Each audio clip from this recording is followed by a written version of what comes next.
नमस्कार, आप देख रहे हैं ऐसे समाचार में हूं आपके साथ महेश जैन। जहां नीमच जिला अफीम की खेती के कारण जाना जाता है, तो वहीं दूसरी तरफ एनडीपीएस में यहाँ की खाकी जो है निर्दोष लोगों को फंसाने को लेकर चर्चाएं बटोरती है। लगातार पुलिस पर जो है झूठे एनडीपीएस के केस में निर्दोष लोगों को फंसाने को लेकर आरोप लगते रहे। इसी को लेकर नीमच नारकोटिक्स विंग एक बार फिर चर्चाओं में है, जहां किस तरीके से नारकोटिक्स विंग की कार्रवाई को लेकर विश्वकर्मा जागीर ब्राह्मण समाज के लोग लामबंद होकर कलेक्ट्रेट पहुंचे। मुख्यमंत्री और डीजीपी के नाम पत्र लिखा गया और नारकोटिक्स विंग जो है पहले भी एक बार चर्चाओं में रही। रेवड़ी देवली में झूठे केस में युवक को फंसाने और तोड़बट्टे को लेकर आरोप लगे थे, जिस मामले में जो है TI narcotics wing Tejendra Sengar को तत्काल प्रभाव से यहां से हटाया गया था, निलंबित किया गया, लेकिन बावजूद दोबारा तेजेंद्र सेंगर को नीमच में पदस्थ किया गया। और हाल ही में जो कार्रवाई की गई 2 दिन पूर्व, उसमें भी विश्वकर्मा जागीर ब्राह्मण समाज के लोग लामबंद होकर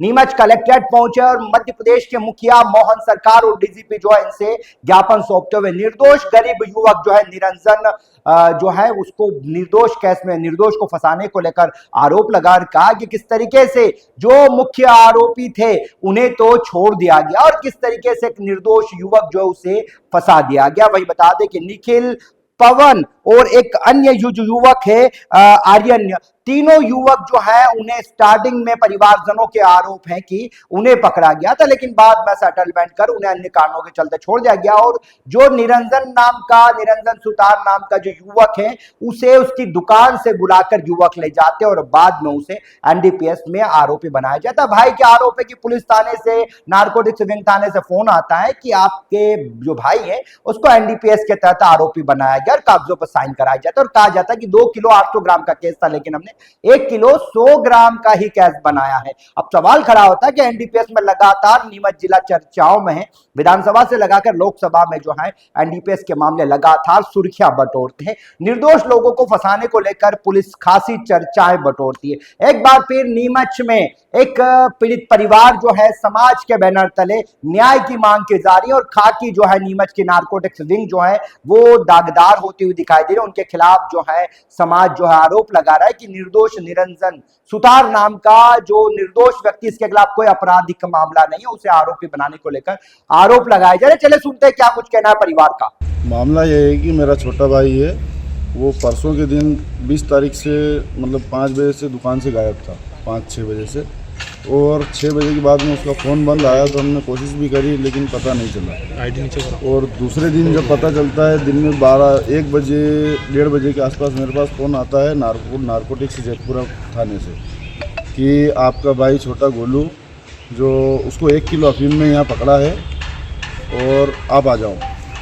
जब मैं वहाँ पे गया कुछ समय बाद, कहीं चर्चा करी मैंने, जब मैं वहाँ पे गया तो उन्होंने बोला कि ये मामला है और उन्होंने डॉक्यूमेंट सारे रेडी कर रखे थे। तो उन्होंने मेरे से बोला कि आप तो साइन करो। मैंने कहा सर क्या मामला है, क्यों है, कहाँ से हुआ, ऐसा कुछ भी नहीं बताया। मैंने कहा एक बार मुझे मेरे छोटे भाई से मिलवाओ, उससे बात तो करूँ मैं।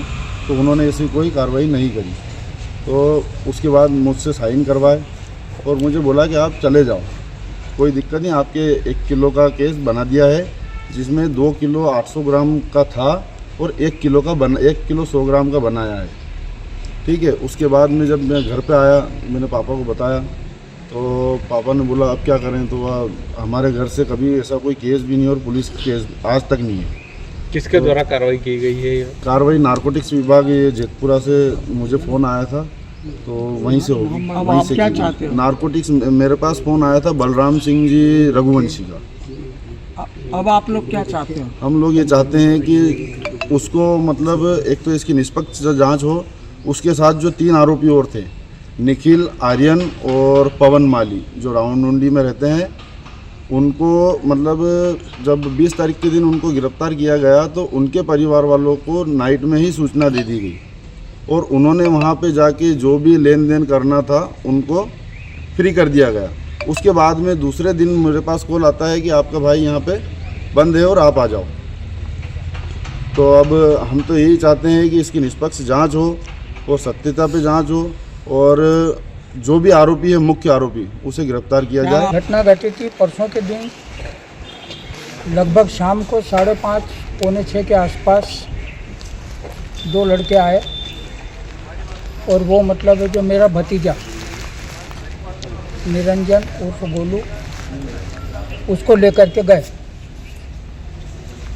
और उसके बाद में मतलब है कोई ये दोस्त लोग हैं, हो सकता मतलब है जो कहीं गया हो, ईरानी जी फोन आगे हटा दो। लेकिन उसके बाद में वहीं से जानकारी हमें कब हुई कि दूसरे दिन 1:30 बजे मेरे छोटे वाले भाई राजमल के पास में ये सूचना आती है, जीतू के पास में, जीतू मतलब जो मेरा भतीजा है, उसके पास में सूचना आती है कि भाई तुम्हारे मतलब है जो छोटा वाला भाई निरंजन, उसको मतलब है ना तो अफीम के मामले के अंदर अरेस्ट कर लिया है, तो आप आ जाओ। तो जीतू वहाँ पे मतलब है तो जाने का बात ही नहीं, क्योंकि मतलब है तो अपने जीवन के अंदर आज तक कोई अपराध ऐसा किया ही नहीं है कि जिसके अंदर मतलब अपना बच्चा बंद हो जाए, अपना छोटा भाई बंद हो जाए। उसके बाद में अब समाज के लोगों के अंदर बात करी कि भाई हमें क्या करना चाहिए, क्या नहीं करना चाहिए, कि कुछ नहीं, ये NDPS एक्ट जो मतलब है इसके अंदर न जाने कितने ही गरीब व्यक्ति, अच्छे सुलझे हुए लोगों को षड्यंत्र पूर्वक फंसाने का प्रयास किया जा रहा है। उसी के अंदर मेरे भतीजे को भी षड्यंत्र के तहत उसको अरेस्ट किया गया है, जिसमें 3 और आरोपी हैं, लेकिन उनको छोड़ दिया गया और सिर्फ मतलब है तो निरंजन के ऊपर ये केस लगाया गया। जैसा कि आपने सुना किस तरीके से निरंजन पिता राजमल सुतार नीमच सिटी का निवासी युवक है, उसके समर्थन में जो है विश्वकर्मा जागीर ब्राह्मण समाज के लोग लामबंद होकर कलेक्ट्रेट पहुंचे।